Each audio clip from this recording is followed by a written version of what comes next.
క్యూనెన్ న్యూస్కు స్వాగతం. నందిపేట్ మండల కేంద్రంలోని మోడల్ పాఠశాలను అలాగే మధ్యాహ్న భోజనాన్ని నందిపేట్ మండల కాంగ్రెస్ పార్టీ అధ్యక్షులు మంద మహిపాల్ పరిశీలించారు.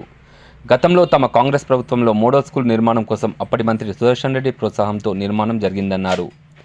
విద్యార్థులతో కలిసి మధ్యాహ్న భోజనం చేశారు. పాఠశాలలో కనీస వసతులు, సమస్యలు విద్యార్థులను, ప్రిన్సిపాల్ను అడిగి తెలుసుకున్నారు.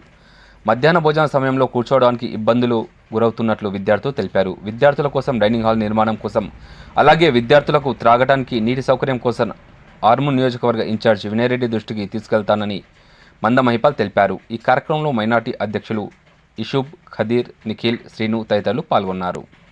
ఎప్పటికప్పుడు వార్తలను వీక్షించేందుకు Q9 న్యూస్ ని సబ్స్క్రైబ్ చేసుకోండి, లైక్ చేయండి, షేర్ చేయండి.